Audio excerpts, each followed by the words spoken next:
بسم الله الرحمن الرحيم. يا أيها النبي إذا طلقتم النساء فطلقوهن لعدتهن وأحصوا العدة واتقوا الله ربكم لا تخرجوهن من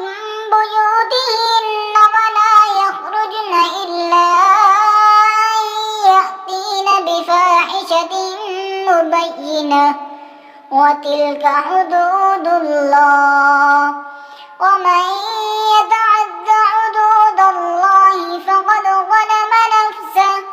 لا تدري لعل الله يحدث بعد ذلك أمرا فإذا بلغن أجلهن فأمسكوهن بمعروف أو فارقوهن بمعروف وأشهدوا ذوي عدل منكم وأقيموا الشهادة لله ذلكم يوعظ به من كان يؤمن بالله واليوم الآخر ومن يتق الله يجعل له مخرجا ويرزقه من حيث لا يحتسب ومن يتوكل على الله فهو حسبه إن الله بالغ أمره قد جعل الله لكل شيء قدرا واللائي يئسن من المحيض من نسائكم إن ارتبتم فعدتهن 3 أشهر واللائي لم يحضن وأولاة الأحمال أجلهن أن يضعن حملهن ومن يتق الله يجعل له من أمره يسرا ذلك أمر الله أنزله إليكم ومن يتق الله يكفر عنه سيئاته ويعظم له أجرا أسكنوهن من حيث سكنتم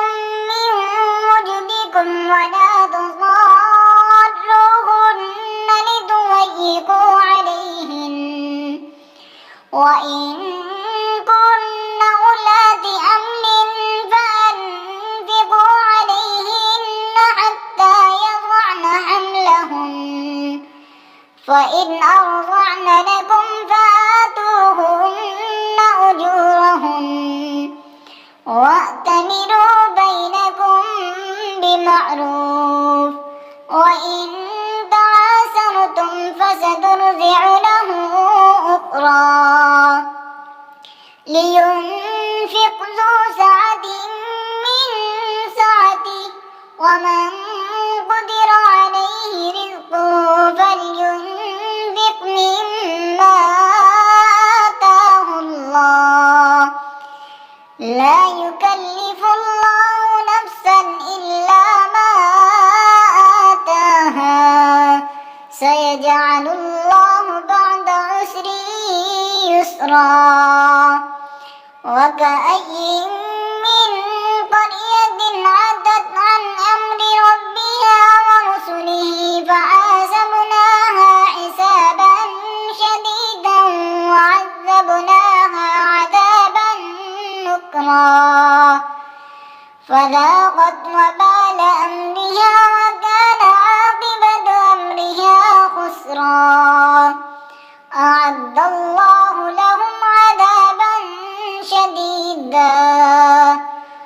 فاتقوا الله يا أولي الألباب الذين آمنوا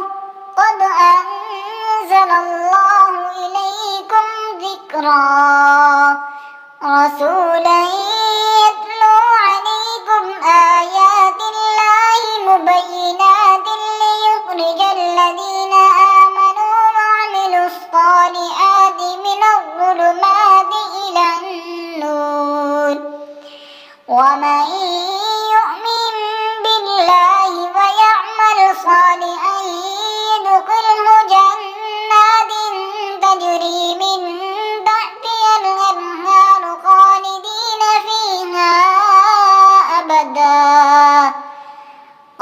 أحسن الله له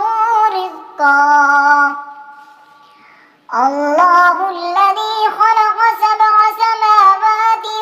ومن الأرض مثلهن يتنزل الأمر بينهن لتعلموا